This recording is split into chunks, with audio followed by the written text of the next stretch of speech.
Welcome to the DVMUG Zoom meeting for Tuesday, May 12th, 2026. We have a little bit of news about updates, and we have one short video about the updates, and then some other videos, and Q&A as normal after that, and the social hour. So we'll move straight to the news. Go forward one. There we go. Oh, I forgot to put the summary of the news in here. Okay, that's one of them. I let in some last minute things in there this morning. I didn't get that in there. So, first news option. Apple cuts more Mac options amid ongoing memory shortages. So, higher RAM configurations of the Mac Studio and the Mac Mini have disappeared from the online store because there's shortages of the SSD and the memory. Last week they dropped the low-end Mac Mini, the $599 one, and so now you can only get the $512 one for $200 more. So that's just also, they said this is going to go on for several months at least. They have a shortage of this stuff. Okay. I didn't update this either. Dang it. I swear I did that. Okay, we're missing the news. All right. I don't know what happened to it. I did edit it. Okay, we'll go straight to the videos. Maybe we'll find the news at the end. Any comments or questions? There was updates. The other news I have is OS 26 everything yesterday updated. Every single product.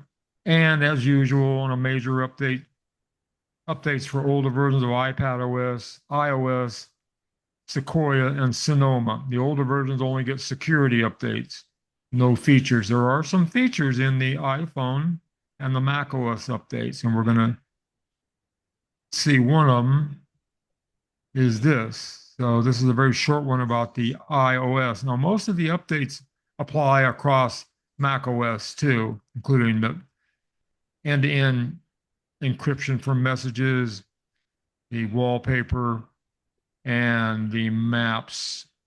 So we'll watch the first one here. Here we go. Apple just dropped iOS 26.5, and while this is definitely not a major update, there are actually a few pretty interesting changes packed into this that are worth talking about. Some of them might be genuinely useful to you, and some of them are, Apple Maps having ads. So let's go through everything new in 26.5. Probably the biggest feature here, which is something that would just kind of go in the background, but it is useful, is end-to-end encryption for RCS messaging between iPhone and Android users. So now if you're texting someone on Android using RCS, those conversations can actually be encrypted instead of just floating around unprotected.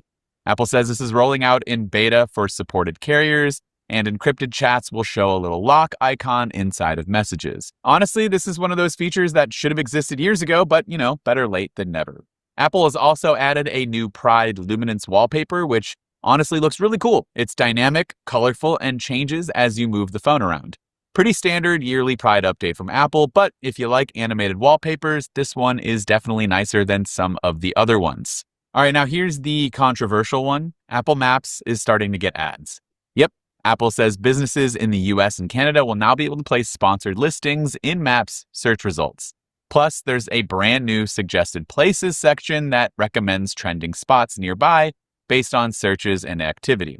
Apple says the ads are privacy focused and not tied to your Apple account, but still, seeing ads inside of the Maps app is probably not what most people want, but it is here inside of 26.5. Personally, I'm all aboard the getting trendy spots suggested to you because sometimes that could be nice, but hopefully that's kind of where it stops and there aren't a ton of them. There are also some nice under-the-hood improvements here too. Apple patched more than 50 security vulnerabilities in this update. So even if none of these features excite you, this is a must install anyways because, vulnerabilities being patched is a good thing for your phone and for your privacy. And then if you're in the EU, Apple is making even more changes because of the Digital Markets Act. Third-party smartwatches and headphones can now get features that were previously exclusive to Apple devices, including better pairing support, notifications, and some live activity integration. Basically, Apple is slowly being forced to open up the ecosystem a lot more in Europe. But overall, in iOS 26.5, it feels like kind of one of those cleanup updates that we get just before WWDC hits next month, and we see iOS 27, which I just posted a video on if you want to check out some of the upcoming rumors for it. But some useful quality of life changes in this one, some better security, and of course, having RCS is a good thing to have. And it's not the huge AI focus update that a lot of people were hoping for. That should be coming, at least in beta form, next month at WWDC. Fingers crossed that Apple sticks to that timeline. But would love to hear from you in the comments down below. What do you think of some of these changes, and what are you hoping to see in iOS 27? Let me know down in those comments. This is Dan with Mac Rumors. Thanks so much for watching, and I look forward to seeing you around in the next video.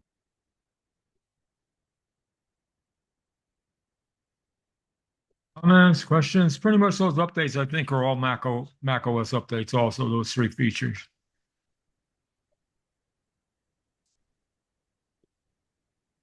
I think iOS and The news that I missed in the keynote, if you get the news PDF in the chat, it has the links to those articles that tells you about all the news about the updates.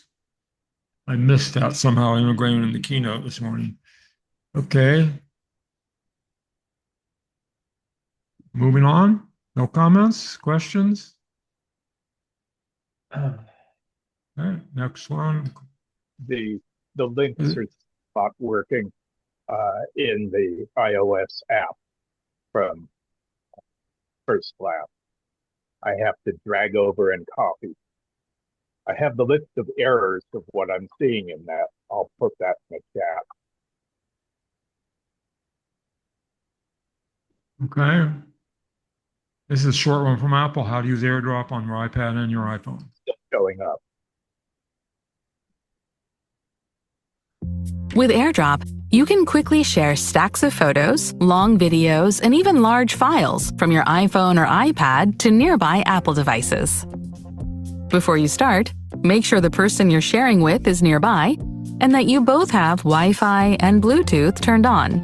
If either of you have personal hotspot on, you might need to turn it off. If you and your intended recipient both have a supported device with iOS 17 or later, you can initiate an AirDrop transfer by opening the file you want to share. Tap the Share button and move your iPhone close to your contact's iPhone. If prompted to, tap Share. Now we'll show you how to use AirDrop to share with someone you have saved in your contacts and how to share with someone who's not in your contacts. First, let's use AirDrop to share with someone in your contacts. You might be able to use AirDrop just by bringing your iPhone close to their iPhone. Or use the Share button in any supported app. We'll use Photos. In your library, tap Select. Now, tap the photos you want to share with AirDrop, tap Share, and tap AirDrop. If someone in your contacts is nearby, they appear under People. Tap the name of the person you want to share with, and wait for the devices to connect. Have the recipient tap Accept to confirm, and when the transfer is complete, the item you've shared opens automatically on their iPhone as long as the supported app is installed. Next, let's use AirDrop to share with someone not in your contacts. You might be able to use AirDrop just by bringing your iPhone close to their iPhone. Or use the Share button in any supported app. We'll use the Files app to share a document. First, tap the More button, then tap Select, and select the files you want to send. Now, tap the Share button and tap AirDrop. To send files to someone who is not in your contacts, they'll need to adjust their AirDrop settings. On their device, have them open Control Center and touch and hold the connectivity controls. They can also tap the center of the controls. Now, have them tap AirDrop and tap Everyone for 10 minutes. On your device, tap the name of their iPhone when it appears under People. And if both devices are on iOS 26.2 or later, the recipient is prompted to use an AirDrop code to allow the transfer. Have them tap Get AirDrop Code. When they receive the AirDrop code, enter it on your iPhone. Wait a moment as the transfer completes. And when it's done, the recipient can tap View to open the file you sent. When you share using an AirDrop code, the person you share with is added to the Other Known list in your contacts for 30 days, but you can remove them in the Contacts app. And that's how you can share through the air using AirDrop.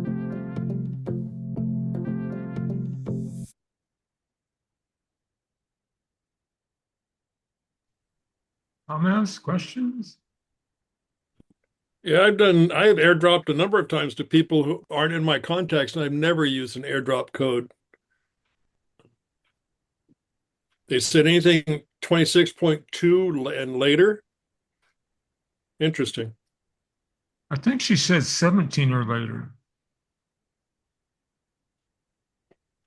Well, like I said, there's a few students and people I've met that I'm not in their contacts, and it's never been an issue. Like I said, I've never had an airdrop code. That's got to be something new. Well, if they already had it set to everyone, then you wouldn't you'd bypass that if that was already enabled. But they didn't have that enabled, because whenever we did it, I'd have to, because I wasn't in their contacts, I would have to say, go set it to everyone for 10 minutes. Just an interesting, hadn't noticed, but now if it comes up, I'll know what to do. Used to, I didn't get that either, but I've been getting it lately. So I don't know if it's something new. You have been getting it lately? Yes, and I used to not get it. And now you do, and now you do? Yes. Oh, well, they keep strangling. Everything gets tighter and tighter with, you're going to do, like, I installed all the updates, on a whole bunch of stuff yesterday, and I opened up some apps, and they again asked me, is it okay to do this? Welcome, blah, blah, blah, like it was a new install. Everything's really tightened down more and more all the time. My use for AirDrop is just to send photos from the phone to the Mac. Yeah, if you're sending it to yourself, there's no issue. It's easy to do, and it's the fastest way to get them over there. Yeah. Well, you could see if you're sending it to somebody you never interacted with before, you'd want to have them, not just thing or land on their computer if they don't know who you are. So people could be sending them, somebody walking by and sending them something. Of course, they'd have to I just click can't imagine accept. you getting that conversation, though. I'm going to send you something without giving you a heads up or you asking for it. Yeah, but you'd have to approve, even if somebody you didn't know was standing in line behind you when they airdropped something to you, you'd still have to approve it to accept it. And it would still show up on there as, the people available would show up as person A, B, C, or D. And I'd remind them, hey, you should name your phone. I don't care if you call it Chloe. Yeah, I see that. Everybody's phone, like, they get a new phone, and they keep migrating forward, and their phone is named iPhone 2, iPhone 3, iPhone, no name on it or anything. You see a bunch of phones and names, and you don't know who they are. You got to name your phone with your name, and at least your nickname or something. Or a nickname, exactly. Mine's Frankenphone. It doesn't. Right. Something. And if you put your new phone next to your old phone and you move everything over, your new phone and old phone have the same name. Exactly. Apple needs to fix that. It confuses users all the time. It's like that on the Mac too. You migrate forward and it names whatever the computer was named before, it's named that again on the new computer. They should have something comes up and give your computer a new name, because then you end up two computers with the same name and you can't have that on the network. So it'll name one of them number 2 automatically. It just didn't tell you, it just does it. Sometimes it'll say, oh, there's another one on your network, but a lot of times it just stamps it and you go on and you end up with 2, 3, 4. You have all these devices, and then you don't delete them from your Apple account, and you look on there and you have Mac number 2, 3, 4, and like. Right. And I was just dealing with Apple support with Apple Care in my new device, and they were confused because they have the same name. Yeah. In your So when Apple you should fix when you that. go to your Apple ID or Apple account, it actually has the name. It'll actually say what kind of device it is. Yes, it does say that, Mac but the 2017 name, iPhone 14. it does give that name, but the rest of the ID is Yeah. whatever was moved over, and they don't tell you how to do your own housekeeping on that, Yeah, I'm which well made my aware. calls, with my phone company and Apple support take extra long this week. Yeah, everybody should go look in their Apple account or Apple, what used to be your Apple ID, and see what devices you have. A lot of people have phones in there that they don't even own anymore. They're still in there. Right. Delete the stuff you don't own. Name the things with something that, so when you see them, you know which device it is. Good thing to try. Easy to do. Okay, shall we move on? I've got a quick question, but should I save it for later? Go ahead. What's the question? I've got a question about uh, connecting my Mac and phone, but it's kind of technical. Should we do it later? Well, you do, that's for Q&A. The questions are about this, what we're talking about, this particular video. You can save that for the Q&A after the videos. Okay? All right. All right. Does your iPhone feel hard to read? Try these tips.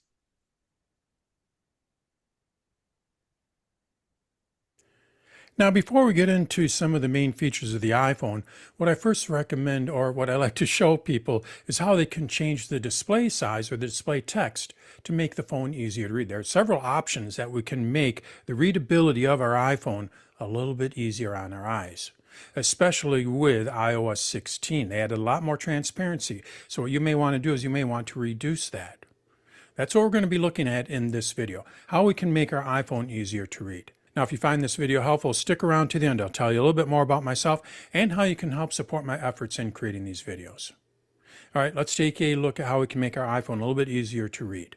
Let's go over to my iPhone. Now, basically, we can do this through two different areas, and they're both located in the Settings app. So let's first look at the general settings, where we can easily set up various settings to make our iPhone easier to read. I tap on Settings, and then from here, what we do is we go over to Display and Brightness. We have a number of different settings in here that can help us make our iPhone easier to read. So I tap on it. The first thing is we can change the appearance. During the day, what it's going to do, by default, your iPhone is going to be in light mode. This is what we call light mode. And then in the evening, what we can do is we can put it into dark mode. I'm going to tap on it, and you're going to see that everything goes dark. For some people, this makes things easier to read. So what you may want to do is make this dark mode on your iPhone permanent, so it's on there day and night. The way that you would do that is you make sure that automatic here is turned off. If you turn on automatic, it's going to go in light mode during the day, dark mode at night. If you want dark mode on all the time, just make sure that automatic is turned off. I'm going to go back over to light mode because that's what my videos are recorded in. All right, the next thing that we have here is text size. What we're able to do is change the text size of the text in various apps. So I tap on it, and you're going to see a slider down here in the bottom. I just slide this to the left and right. And what you're going to see up towards the top here is this text. And when I take that slider down here and I slide it to the left and right, that text at the top is going to change. So you can actually see how large that text is going to be. So I'm just taking that slider and moving it to the right. Makes the text larger, and now it's smaller. Now this supports any app that uses dynamic type. This is a feature that Apple introduced several years ago. So most of your newer apps will support this. But if you have an older app where the developer didn't include dynamic type in there, you will not be able to change the size through the slider, just so you know. But most of the newer apps do support this. All right, so that's how we can change the text size. Another thing we can do is we can make our text bold. When I tap on the slider here, watch what happens. The text gets bold. It's just a subtle change, but it does make it a little bit easier to read. And then down at the bottom, we have display zoom. This can change the resolution of the iPhone. So when I tap on this, you're going to see that I have larger text, so everything's a little bit larger. Or what I can do is I can make it default. You can see that mine's already in the larger text. By default, of course, it's going to be on the default setting. So everything's going to be a little bit smaller. So if you're having a hard time reading your iPhone, this is actually the first thing that I recommend because it will change the spacing. It'll make your icons a little bit larger. It does a lot more than just making your text larger. So all you have to do is just tap on larger text, and when you tap on done in the upper right-hand corner, it's going to do a soft reboot, and then everything will be slightly larger. All right, so that's how we can view that through our display and brightness, but we do have a few more settings, and that's under accessibility. So now what I'm going to do is I'm going to go back. I tap on the button to go back. And then from here, we go over here to accessibility. When I tap on accessibility, I go to display and text size. You're going to see we have some of the same options here. I tap on it. First thing I can do is I can make the text bold. I can also make the text larger. Basically does the same thing that I showed you earlier. And then we have button shapes. Now this has changed a little bit with iOS 26. Basically what Apple did is add buttons with iOS 26. So what I have found is this doesn't make as much of a change as it does on earlier versions of iOS. Basically if you have iOS 18 or earlier, instead of this little button here, it's just going to say back. So then what it would do is it would actually underline that and make it more like a button. Well, you can see that it is actually a button. So now a lot of the text that Apple had there, what they're doing is they're replacing it with buttons. You'll see check marks for done, things like that. So this button shapes doesn't do as much as it used to, but it can still be useful. Another option we have here is reduce transparency. What we're able to do is reduce the transparency on our iPhone. Now this could come in handy with iOS 26. Apple added a lot of transparency. So if you want to reduce that transparency and make things a little bit easier to read, all you have to do is just turn that slider on and it'll reduce the transparency. So that's how we can reduce the transparency. Another thing we can do is increase the contrast. So this will make the darks a little bit darker, the lights a little bit lighter as an example. So it doesn't reduce the transparency, but it makes things have a little bit more contrast, a little easier to see. Now what I recommend doing is just toying around with some of these settings. You might not like reduced transparency, but you like increased contrast, or vice versa. Or maybe you like the bold text, but you don't need the text to be larger. So you can play around with a lot of these to see what works best for you, to see what makes the iPhone easier to read. The first thing that I always recommend, though, is going back over to our display and brightness and changing the resolution. Going over here to display zoom and setting it for larger text if you can. In the past, not all iPhones support this, so you might not see this. But that's the first thing I recommend. And then go back and tweak some of the other settings. So those are some ways that we can make our iPhone easier to read. We can adjust the contrast, adjust the transparency, make the text larger. We can even change the resolution. And this is all done within the Settings app. We have display and brightness, and then we also have accessibility. So that's how we can make our iPhone easier to read. Now, if you found this video helpful, what you may want to do is like the video. You can subscribe to my channel. You can share it with your friends and family. But I do have a couple of other options if you want to help support this channel or help support me in making these videos. First thing is I have a website called Dan's Tutorials, and this is a membership-based website. It's a subscription website. It has all of the videos on there and more. You get an AI assistant model.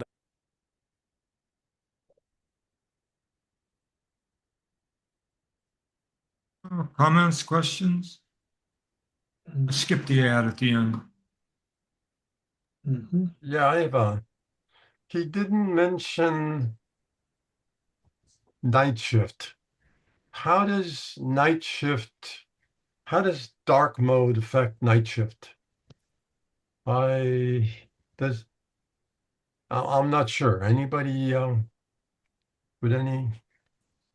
I would expect that night shift still remains as night shift with taking away that blue light regarding when it's in dark mode or light mode. But I'm not sure. He didn't talk about it, so.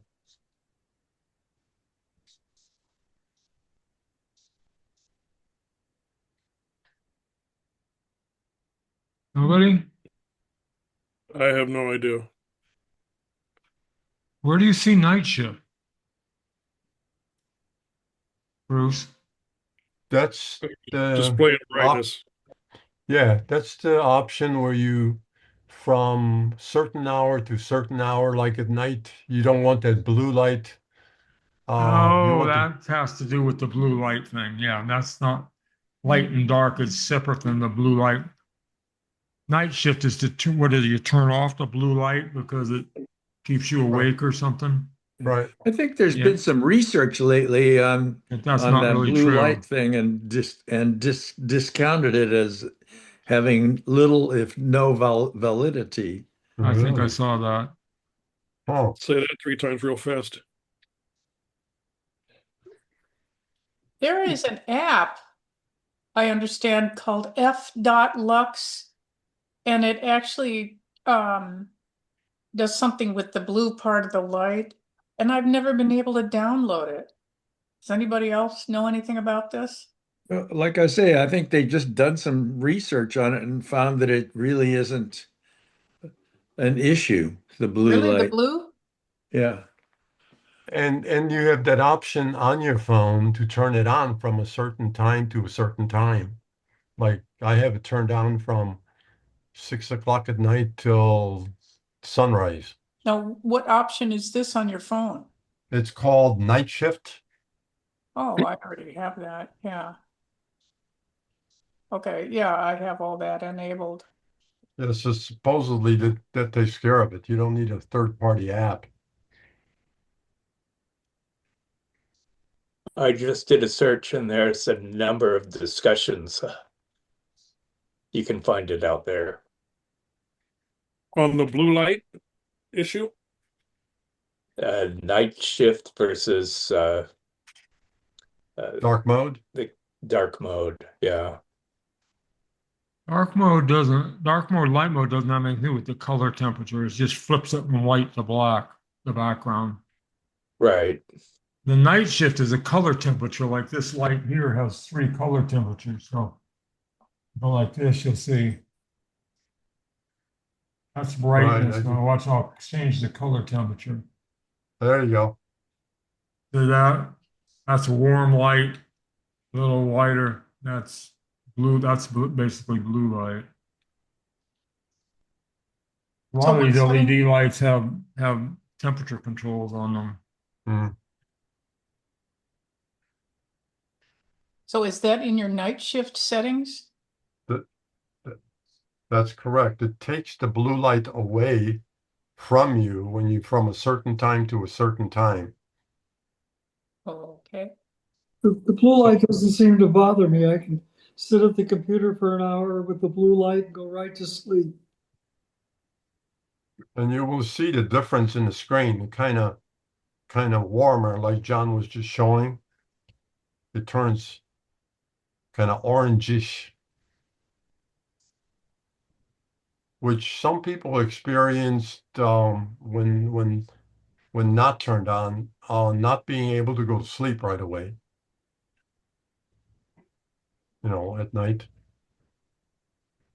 But as was just said, that Rick just said, that it's barely holding any truth to it because they just did some studies or something on it. So I don't know. I never experienced the problem, so at least I'm not aware of. Okay, next video. Well, New preview app. Anything else? New preview app. no, Go ahead. I was going to say his videos are pretty interesting, except it'd be nice if he could sync the video up to the sound. Your His video lips are is- moving sometimes. Sometimes his lips are moving and they're not in sync with the sound. It's kind of distracting for me, but other than that, they seem interesting enough. I didn't notice that. Anybody else notice that? Yeah, I didn't No, notice but it on my end. No. I didn't see it. yeah, I Could be did your notice Wi-Fi connection. I did notice he talked about things that he didn't demo. Okay, let's see how Ellen has to do. This is about the preview app on the iPhone, which is new. Have you ever received a PDF on your iPhone or iPad and wondered, now what do I do with this? Maybe it was a form from a doctor's office, something from your insurance company, or a paper you needed to sign and send back. If you're using iOS 26 or iPadOS 26, Apple has a new app called Preview, and it makes it much easier to open PDFs, scan papers, sign documents, and make simple edits right on your iPhone or iPad. Welcome to Ellen's Tips for iOS, where I help seniors master their iPhones and iPads, step by step in a very simple way. Before we get started, I want to mention my iPhone and iPad Confidence Club. It's a place where I can give you even more step-by-step help with helpful resources and extra support as you learn your iPhone and iPad. Right now, I'm offering a special founding members price of $6 a month, but that offer will be ending soon. After that, the membership will go to the regular price of $9 a month. Let's get started. If you've ever used a Mac, the name Preview may sound familiar. Now Apple has brought Preview to the iPhone and iPad. It's designed to help you work with PDFs and images. You can use it to open files, scan paper documents, mark things up, search through PDFs, fill out forms, sign documents, and save or export files. So this can be really helpful for everyday things like forms, receipts, letters, and other important papers. When you locate and open the Preview app, you're going to see three main sections. This is what the Preview app looks like. To locate it, pull down on your screen, begin to type it in. It'll pop up. Go ahead and tap to open it. When you open it, the sections that you will see are Recents, Shared, and Browse. Recents shows files that you've opened recently. Shared shows files that have been shared with you or that you've shared with someone else. And then Browse allows you to look through your saved files in places like iCloud Drive. So if you're trying to find a PDF you saved earlier, this gives you one main place to look. To open something inside Preview, just tap on it. You can open PDFs and images right inside Preview, and if someone emails you a PDF, you'll also be able to open it there and work with it in Preview. Once the file is open, you can zoom in. You can scroll through the pages, and you can even use the thumbnails to get around more easily. To see the thumbnails, tap on the book-like icon in the upper left corner, and now you'll see the thumbnails, which you can click on and move between the pages that way. That's especially helpful if the text is small or the document has several pages. One of the most useful features in the app is Scan Documents. So you can use your iPhone or iPad camera to scan paper documents and turn it into a PDF. Your device can scan automatically, or you can switch to manual if you'd rather tap the button yourself. So if I tap on Scan Documents, the preview will pop up. You'll see over here on the side, you can change it to manual so that you can push the shutter button yourself if you'd like to. You can change the filter so that you can use color, grayscale, black and white, or photo. You can also turn the flash on if necessary. You can scan multiple pages, which is nice if you're scanning a letter or instructions or several forms at once. After that, you can make simple adjustments like cropping, rotating, or changing the color of the scan. So this is very handy. It's a way to save paperwork without needing a separate scanner. Once a file is open, you'll see tools that let you do things like annotate, markup, crop, search, and in some cases, fill out forms. If the form supports it, you can even sign it with your finger right on the screen. So here are where the tools reside. If I tap on the little pencil icon, you'll see the pencils. The pencils up here with different colors. You can draw lines through text or circle something if you want to. So you can underline or strike through text in a PDF, which can be helpful if you want to mark important information. This is one of those features you may not need every day, but when you do need it, it's really nice to have. At the top near the file name, you'll see a little drop-down arrow right there. You can hit that drop-down arrow and you'll see more options like lock, duplicate, move, rename, export, print. So if you want to rename a file or make a copy before changing it, you can do that right there. What I like about Preview is that it brings a lot of document tools together in one built-in app. So instead of wondering whether you need a scanner app or some other PDF app, Apple has made this much simpler. You can open, scan, sign, edit, and save documents all in one place. And I think that's going to make things easier for a lot of people. If you're using iOS 26 or iPadOS 26, take a few minutes and open the Preview app so you can get familiar with it. Try opening a PDF or scanning one simple piece of paper. That way, when you really need it, you'll already know the basics. If you found this video helpful, please like and subscribe to the channel.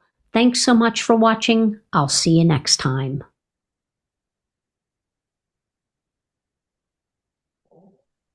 Comments, questions? A long time coming. Preview is a great app. It's good information, but trying to do or mark up anything on a phone on a tiny little screen is just a pain. Obviously, it's easier to do on the Mac.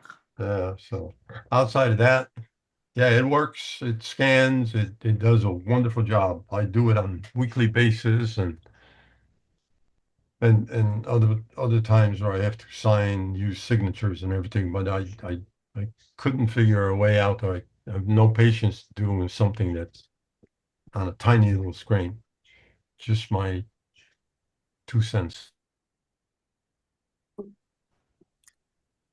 I've got 2 cents worth as well, and that is that on the Mac itself, I haven't tried these new iPad-based ones, but on the Mac, sometimes you'll get a PDF form that supposedly can be filled in by you, and sometimes it won't allow you to fill it in or certain parts of it. Sometimes, and this is the worst, the reason I'm bringing it up, I used to get, or still get fidelity forms that if you fill in a lot of information and you save it, part of the information disappears. And I've complained to both Apple and Fidelity, but that continues to be the case at least through last year. So watch out for that. You think you're entering a lot of useful information, and you are, but when you go to uh, save it or print it, it's really was in the printing where some of the stuff just did not print, even though I had filled it in. So that's just something to watch out for. PDF files, when people make them with Acrobat Pro, usually they can set all kinds of settings on what you can do, whether you can edit it, what you're able to do. And when there's fields to enter stuff in, if they have to make a box and put that so you can enter that in there so it works correctly. But a lot of times they'll just scan a paper form and there's no editable text fields, but you can still hit the type tool and click somewhere and type over the top of that, basically an image. So it depends on who makes the file, how good it works. I agree with that, John. I think all those flexible uh, options in PDF are part of the problem, but Fidelity swore that that should have been working, and it was intermittent. That was the other crazy thing. Sometimes a line would not print, and sometimes it would that you had entered in.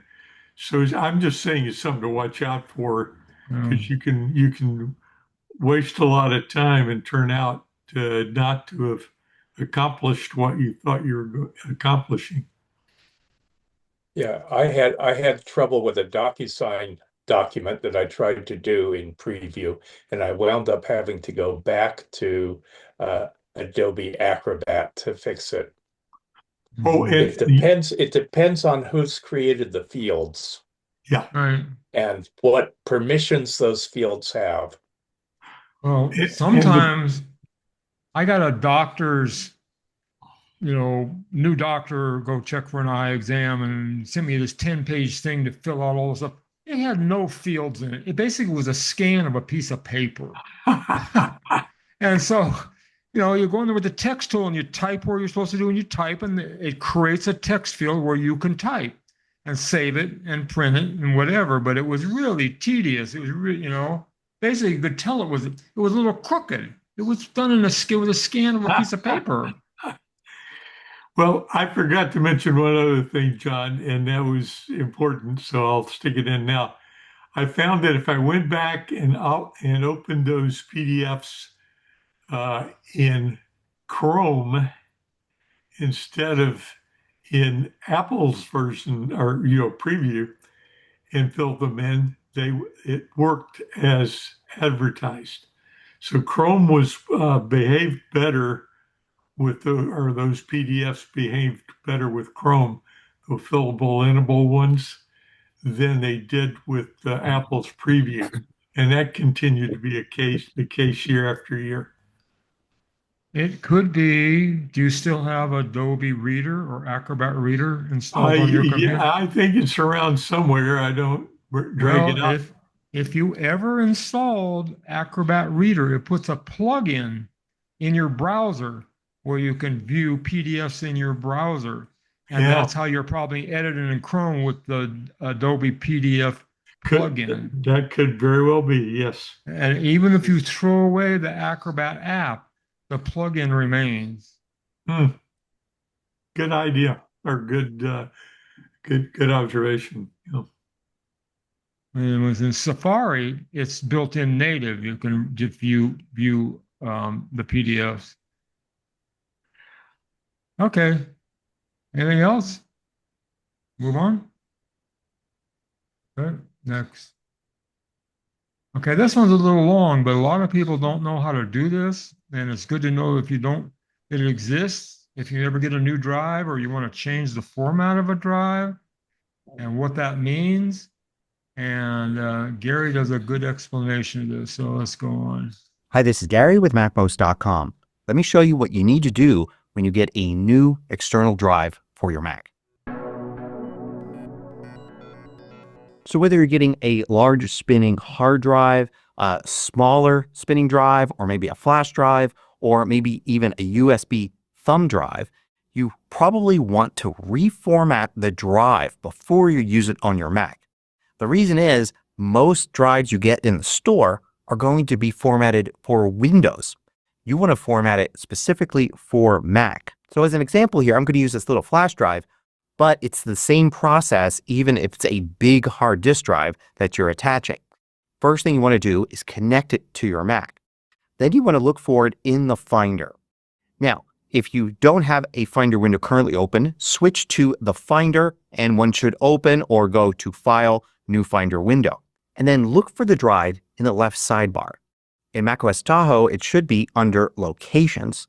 So you want to make sure you have that section expanded. And here I've got a few external drives. And there's my USB drive that I just inserted. So I'm going to select it here and you can see that it's empty. Now, even if it's empty and it looks like it's ready to use, you do want to reformat it. Not only is it probably formatted for Windows, but there could be a bunch of files on here. Sometimes they like to put a bunch of like Windows utilities and things on it. So you want to erase it. But the problem is, even with it selected here on the left and you're viewing it, you won't find any option here in the toolbar or in the menus to erase or format the drive. It's there. You just need to know where to look. And the place to look is the context menu. The context menu is what you get when you control click, right click with a mouse or two-finger click with a trackpad on the item here, in this case the drive in the sidebar, and this is the context menu. And you'll find Erase Disk right here. Select that and now this is what lets you reformat the drive. Notice here it was formatted exFAT, the Windows format. So it's a good thing we're reformatting this drive. I'm going to choose instead the modern Mac format APFS. When you select that, then you get a few more options. The reason to use APFS is it's the modern system since 2017. You'll also find listed macOS Extended, which is the older system. But 2017 isn't the cutoff for hardware. You could easily have a 2013 or 2012, etc. Mac as long as it's using an operating system from 2017 or later, High Sierra or newer, then it can use APFS. So unless you're running very old legacy hardware and software, APFS is the right choice to make. You may hear people say, oh, if it's a spinning drive, then use HFS+, but there's no reason to do that. APFS works just as well, if not better, on a spinning drive. It was only very early on in the first year that you may have wanted to stick with HFS+. So since it's not 2017 anymore, APFS is the right choice. Now there is one good reason to choose exFAT instead. That's if this drive is being used as a transport drive, a way to get large files from your Mac to Windows and vice versa. Now we don't have as much need for transport drives anymore because there's good file sharing between systems on local networks and good file sharing across the internet using cloud systems now. But if you are creating a transport drive, then exFAT is probably your choice. But I would recommend to only use that drive for transport. Don't use it for storage.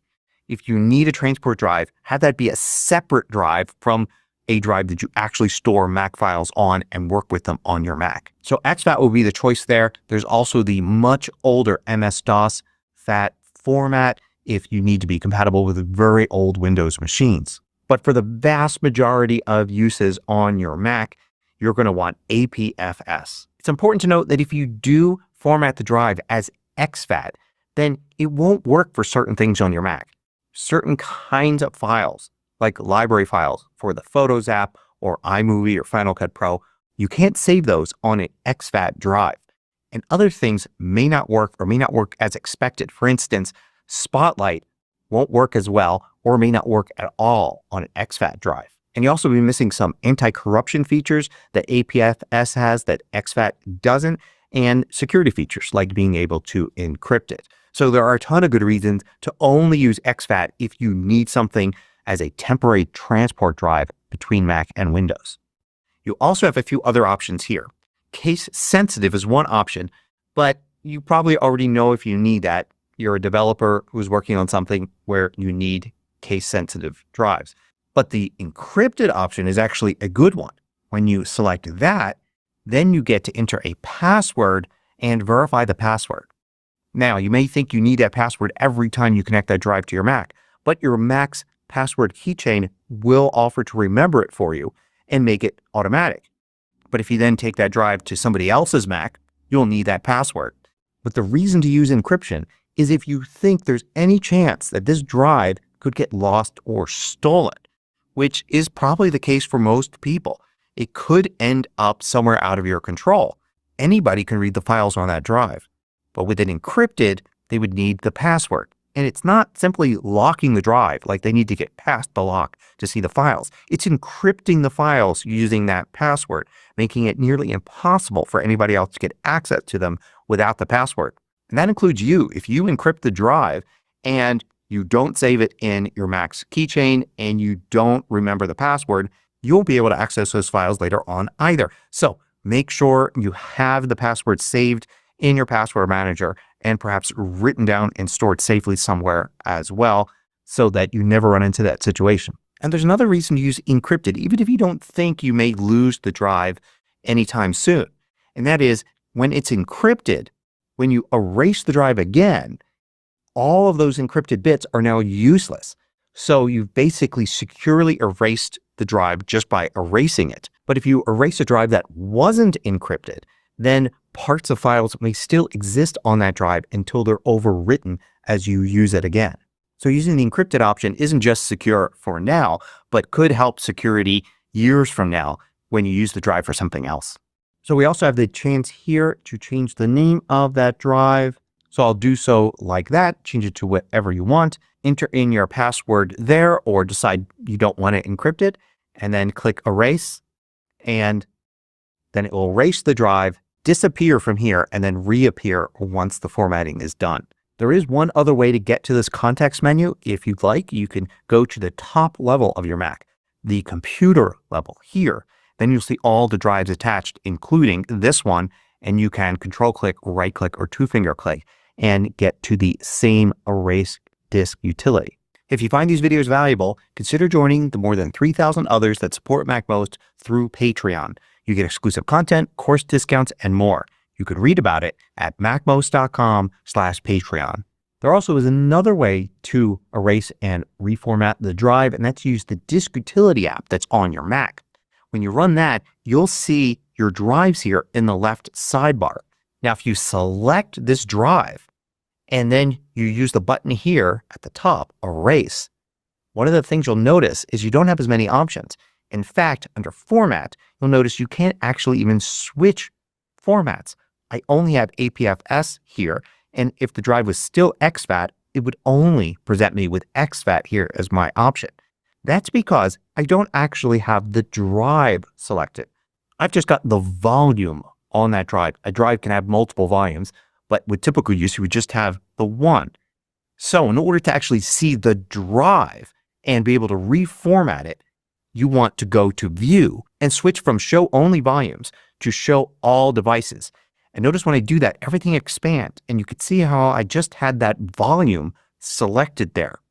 I can instead select the drive itself, which usually will show the name of the manufacturer of the drive. Select that, and now when I click Erase, I have all the options. They're all in this one format list here. So you see APFS, then encrypted, case-sensitive, and case-sensitive encrypted, for instance. And you'll see other formats as well as exFAT here. So this is how you would reformat using Disk Utility.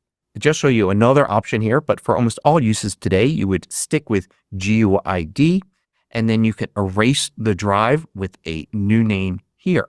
If you select APFS encrypted, it's going to ask you for a password and to verify. Now do note that if you're buying a drive and plan to use it for Time Machine, you don't actually have to worry about any of this. When you set it up, it's going to format it for you. So to summarize, all you need to do when you get a new external drive for your Mac is to find it in the left sidebar of the Finder window, control click on it, select Erase Disk, choose APFS, choose Encrypted, and set a password for it, and make sure you don't forget that password, and then erase the disk that way. then it's ready for use. Hope you found this useful. Thanks for watching.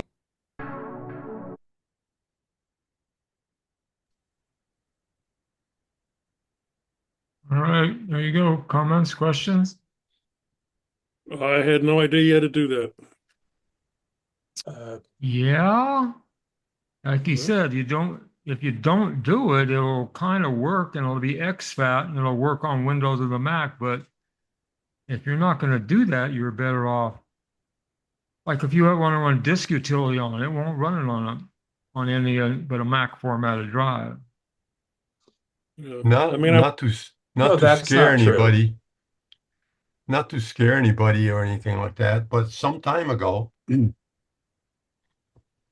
there was some hard drive manufacturer where, believe it or not, some people, some way, shape, or form, put some stuff on it. And you don't want any stuff on it on your hard drive. You want to wipe it clean to the point where there is nothing on there. That's why you have to reformat. So if you buy raw drives or drives, they'll be formatted from Windows, and a lot of times there'll be the manufacturer's utilities on there, like Western Digital Utilities, and you'll think that you want to run those and install them on your computer. Don't do that. You don't need their utilities. It just puts a bunch of crapola on your computer. So you just erase the drive. You don't need that stuff. Make it a Mac drive and move along with your business. Okay. I have a question which he didn't cover that winds up being an issue for me with legacy stuff over the years. So you have your Mac, you have files when you had a different username, different user ID, and all of that. You bring those files over, and there are permission issues. Yeah. He didn't cover the ins and outs of permission issues in Mac OS's native thing. So if you were user Bruce and you format the drive and you're doing all of these things as user Bill and you bring over user Bruce, you're going to have a problem. It typically won't have a problem if your bill from 10 years ago and you move it from on there from a Mac and you bring it 10 years later to another computer and you're using the same password. The same And password, but you also have to have the same user ID, group IDs, and all that. yeah, well, if you've migrated There's forward all over the these years, there's all these mock alias Linux Unix heritage, and you're talking about the permission and the inheritance of your older files. It can be a real headache. Old music libraries, old I never photos. have that problem because I've always I just migrate forward, always use the same user ID, and I've never had that issue. I'm just giving it a heads up because it happens to a lot of people. You have to change permissions. If you have the ability to change the permission, something you did years ago, you might find unreadable. Did I understand correctly that if you tell a disk to make it into your time machine, that it automatically does the erase and you don't have to worry about this if you buy a brand new machine, a drive, and hook it up to your computer and tell it to use Time Machine. It will say, ask your permission to erase it, and it will take care of all this. Right. Because even if you go in and you erase it and make it a Mac APFS drive, even if you do that and select it Time Machine will still erase it because it's a special Time Machine format these days. You're not supposed to put anything else on that drive. People used to be able to put stuff on that drive and use it because there was extra space. They don't want you doing any of that stuff anymore. Wow. How long has that been the case? For a while. Not a good idea. If you're going to use that drive for something else, you need to partition it and have that one partition be for Time Machine. But still, some people will get a huge drive and partition it, put Time Machine on one, and do super duper or carbon copy cloner to the other. Well, guess what happens if that drive dies? You lost them both. So that's not really a backup. Wow. It's separate physical drives, and one drives you don't lose two different types of backups. Oh, I have a Nice. question. Yeah. Yeah, I was just looking as we were talking about this, and my Time Machine one is all fine, just as you said, it's on the APFS and all of that's good. But I have a hard drive that I had downloaded the files from my old Windows machine, ancient stuff, with loads of photos and stuff like that. And I have it hooked up as a backup drive just for accessing those old files. That's still in Windows format. Is that a real problem, or should I actually go through transferring those to a Windows formatted hard drive and Well, they then don't. reformat that one? No, if do check the format on that drive, do get info on it and see what way is it formatted now. It's probably for Windows because it came It from a is. Windows machine. Then leave it Correct. alone. Then leave it alone. Yeah, leave it Okay. alone.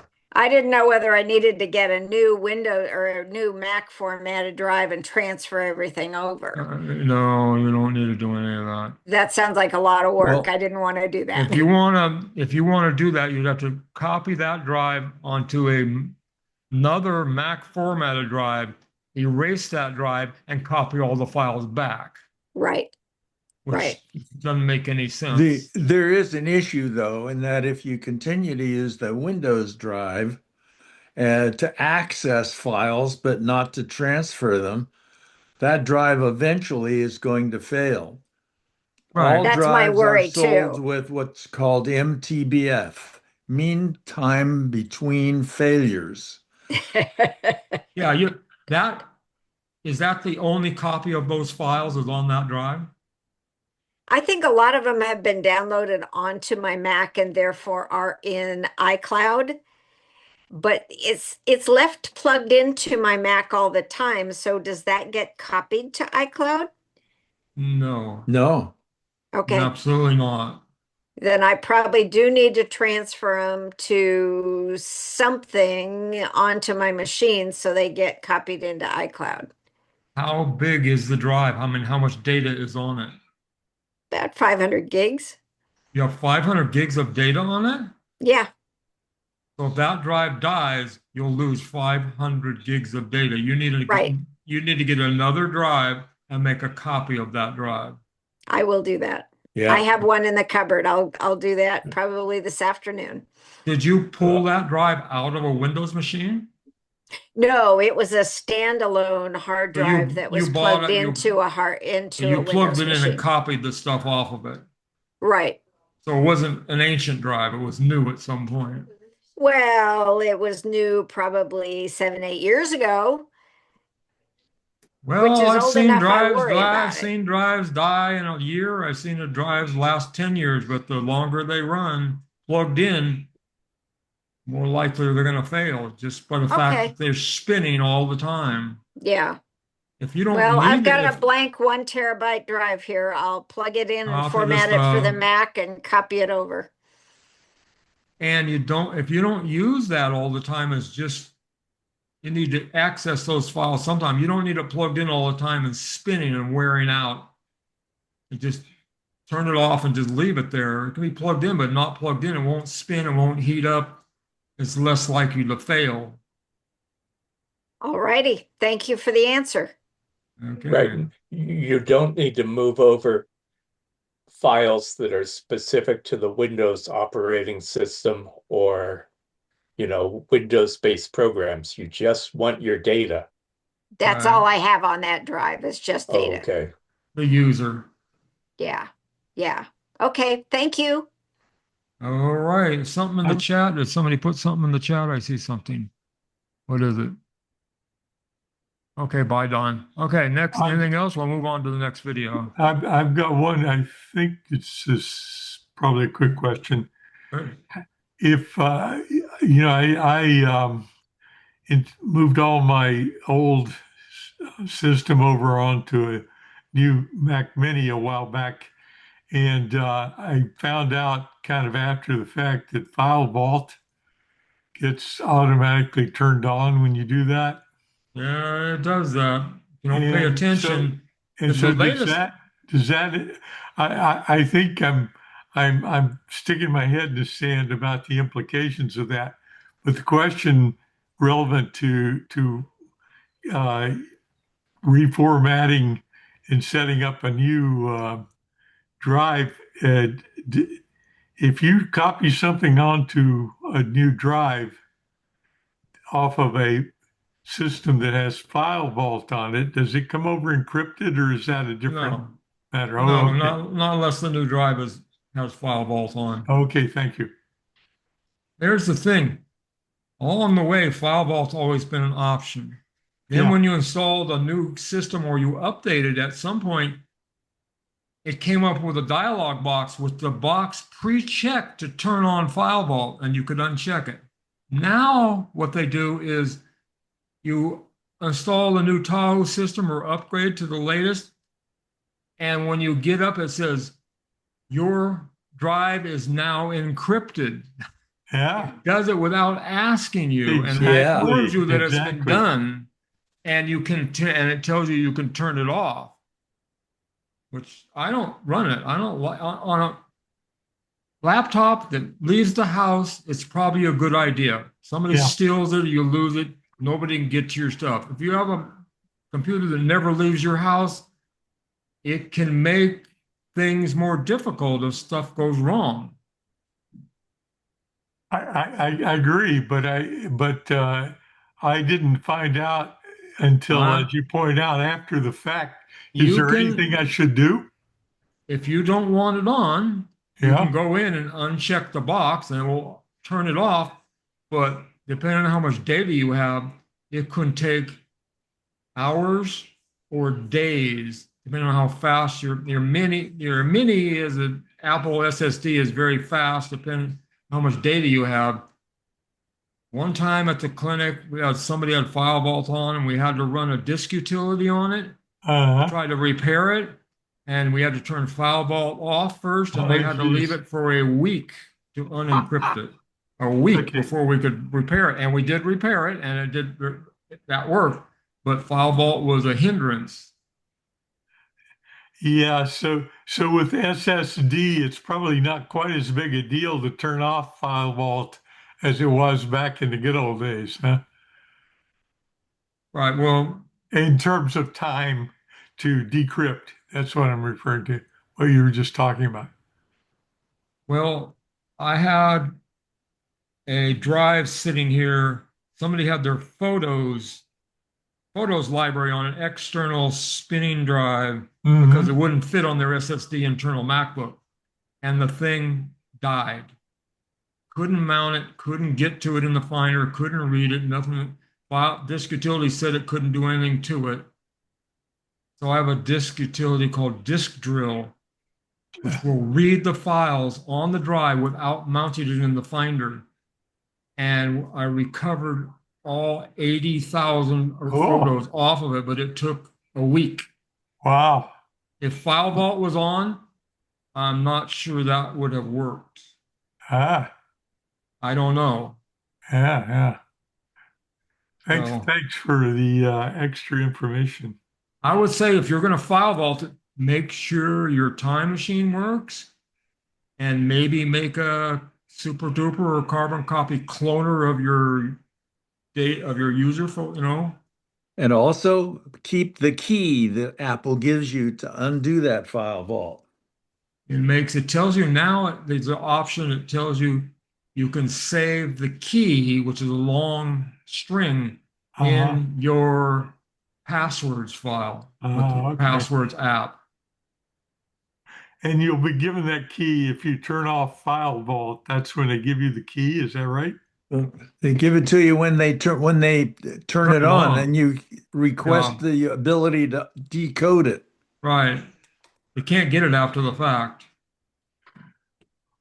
Well, if you could get it after the fact, then it wouldn't be secure because anybody could do it.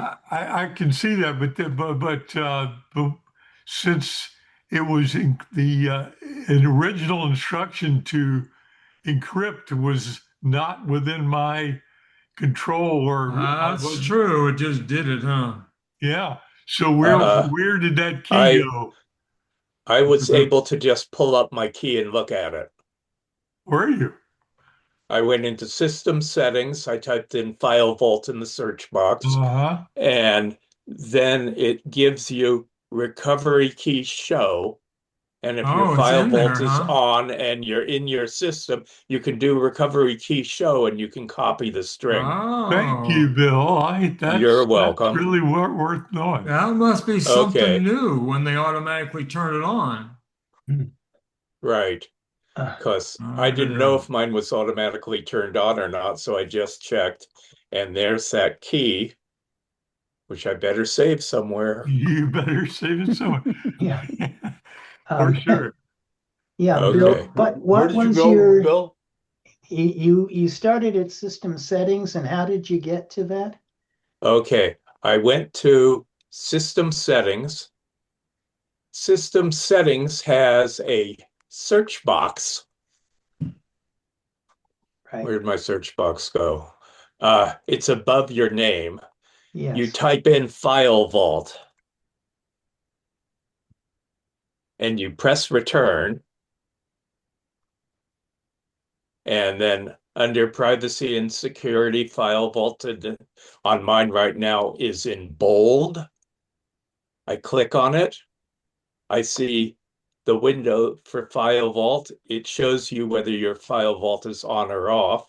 And if it's on, underneath where it says password reset, it shows recovery key. Click show. Yeah. Type in your password Uh-huh. for your Mac system, and then write down your recovery key. And that is a field that you can double click, triple click, and copy right there. Mhm. So now you have another place to save your recovery key. Yeah. I'm not clear when you use that because you take a drive that's file vaulted, and I've done this before, and take it and mount it on another computer. Like you pull it out of one computer because it's died or whatever, and you mount it as an external. It asks you for your admin password for that, and you put that in, and it mounts it, and it works. Oh, okay. For power anyway. If your file vault key is saved in your keychain. No, I've taken other people's Otherwise, you go on drives. another system, you need this, you need your file vault key, then you can enter it. That's not what happened to me. I've mounted it on foreign machines, and it asks to put in the key to mount it. Okay, this I is mean, just what your Apple admin claimed. password. I've done that many times. This is just what Apple claimed when I looked it up. Okay. Well, Okay. It appears that I've never had to use a recovery key.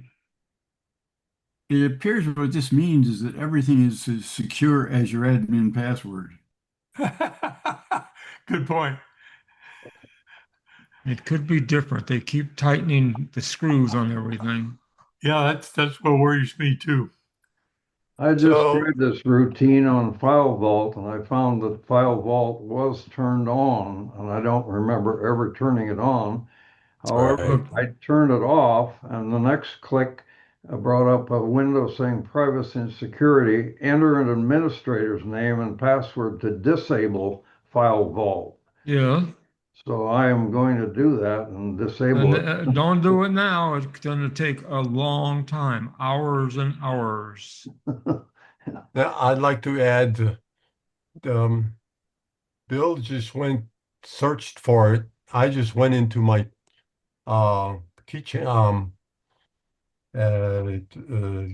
password application and type in File Vault in a search field, and it comes up with all the devices that have File Vault turned on for you. You click on the device, and there is the key, recovery key, and it tells you which device is loaded on. You've turned on Excellent. file vault on the externals also? According to this, I have it on one of them. Okay. Where did you go to type File Vault to find it on all your devices? Your password application. The three keys. Okay, I'll explore that later. Thank you. Yep. Thank you. I can see it here. Yeah. Okay, let's move on. Any more discussion we can do it in Q&A. This is kind of getting long. Okay, so I think I have another one. Yeah, okay. I think this may be the last one. Reminders in the calendar. Hi, this is Gary with MacMost.com. Let's take a look at how you can see your reminders in the calendar app on your Mac. So there are two main apps you have on your Mac and other Apple devices that allow you to schedule things. One is, of course, the calendar app. You could put an event at a specific time or date. Also, you've got the reminders app where you could have tasks that have no time or date associated with them at all, but also ones that do. Say they have a due date or a time where you should be doing that task. When you've got something that has a specific time, it can be confusing as to which one you should use. Should you use the reminders app and put it in there, or should you put it as an event in the calendar app? In general, think of the calendar app as a place to put events, things where other people are involved, something you need to attend, for instance.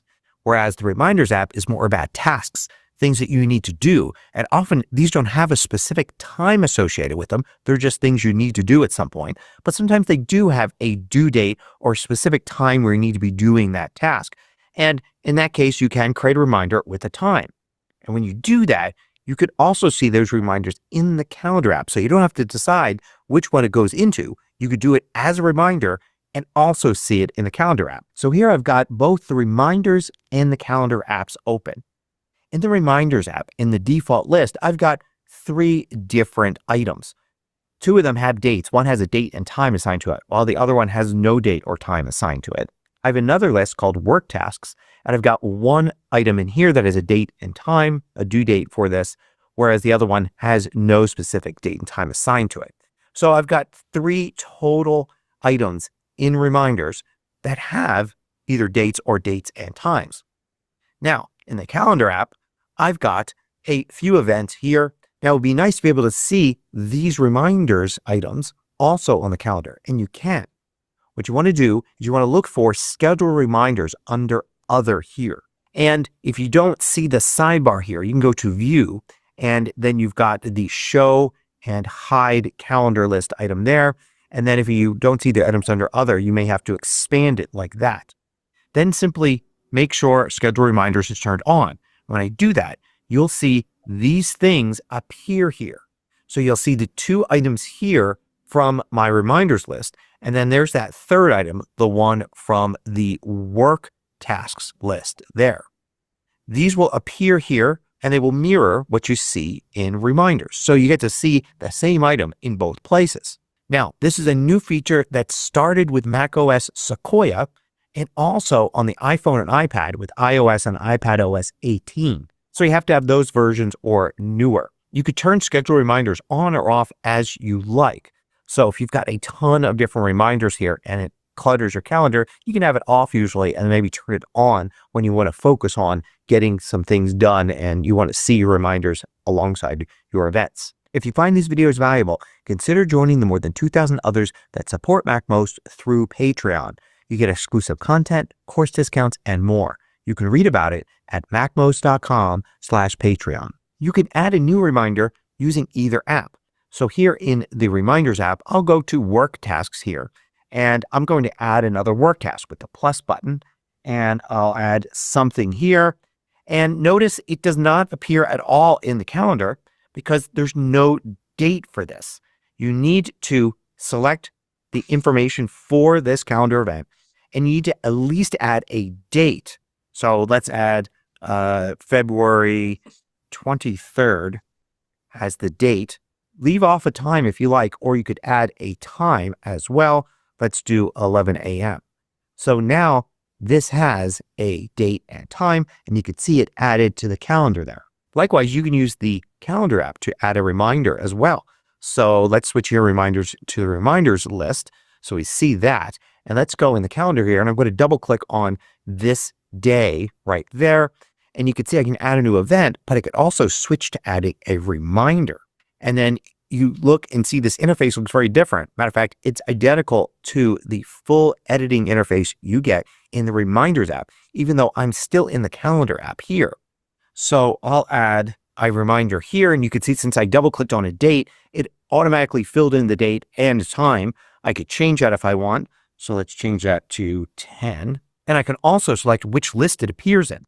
So I've got the 3 lists I've got here. I'm going to leave it in the reminders list, but you could set it to another one if you like. When I'm done, you could see it appears here in calendar, but it also appears here in reminders. It's not correct to say it added it to both in both places. It added one thing, a reminder, to your reminders database. And you're now viewing it in both the reminders app and the calendar app. So if you were to change something, like let's change that one we just created here, I will change the date to the 23rd. You can see how it changes here in both places. And I could do the same thing on calendar. I could double click on the reminder in the calendar here. I've got this window here and I could change it. Let's change it to the 25th here. And you can see how it moves over there and the date changes here in reminders. There's also another way to add a reminder in the calendar app. You don't have to double click on a day here. You can click the plus button and you see you get new event, or you could click here and it goes to the reminders interface here to add a new reminder in the calendar app.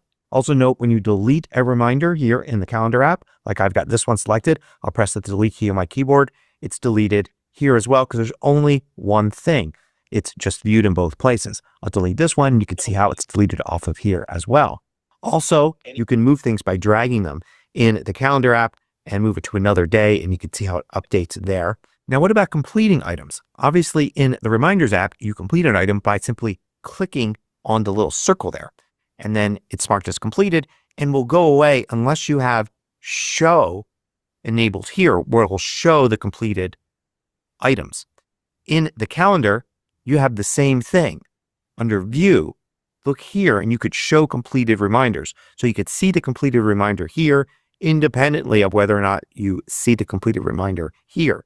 And you can uncheck it in either place like that, and it affects both places, of course. Any other changes will also be reflected in both places because, again, it's just one item that you're updating using either app. So, for instance, if I wanted to take this and move it from work tasks to my regular reminders list, I could do that with drag and drop. And notice here how the color changes. So this blue color here reflects the fact it's in this list, which has a blue color here. If I change the reminders list to be orange, it will update here as well as in the reminders app. And this one has a red circle because it is in the work tasks list, which has a red color. Now, one last detail is what if you have a repeating reminder. Let's create a repeating reminder called repeat test. I'll click on the info button here and I'll set a date and I'll have it be a certain time, 11 a.m. And I will select for repeat weekly. So it's going to repeat every Monday like that. In the calendar, I'll see the current one as a full regular item here in the calendar app, and then a dimmed out version of that for everyone after it. If I were to complete this one in either app like this, notice how the next one becomes active. If I were to select this one and delete it, I can say delete this reminder only or delete all future reminders. And I can say skip that week. And here you can see this one's the next active one. It's not perfect. Like if I say, oh no, I accidentally clicked this here and I want to unclick it, you can see this one still remains active here like that, whereas the other ones are grayed out. But more or less, it works like you would expect. Of course, repeating reminders tasks are going to make your calendar look even more crowded. So you're probably going to want to toggle this on and off as needed, even more if you've got those. And of course, not only does this work on the iPhone and iPad as well in a similar way using the reminders and calendar apps there, but if your calendars are saved in iCloud, then doing this on one device does it on all of them. So having a new reminder added on your Mac, you'll be able to see that in the calendar on your iPhone as long as you've got schedule reminders enabled there as well. So in the calendar app on my iPhone here, I won't see these events unless I go down here to the calendar button and I turn on scheduled reminders. And then I'll see those items appear there, just like on the Mac. Hope you found this useful. Thanks for watching.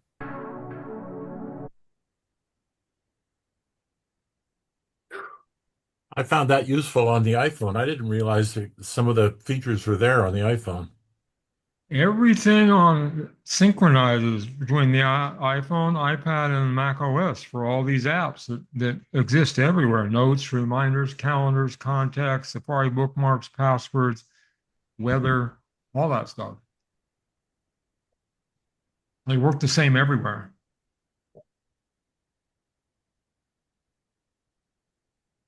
Comments, questions? I think that's the last one.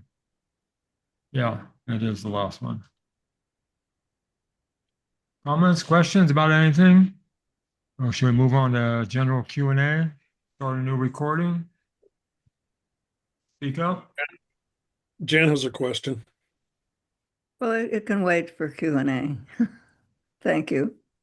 I just wanted to. Okay, I will move this forward and remind the people watching on YouTube who are DVMUG members, they can get the link to the Q&A recording on the BBS. And we will then stop the recording and start a new one. Okay, so record.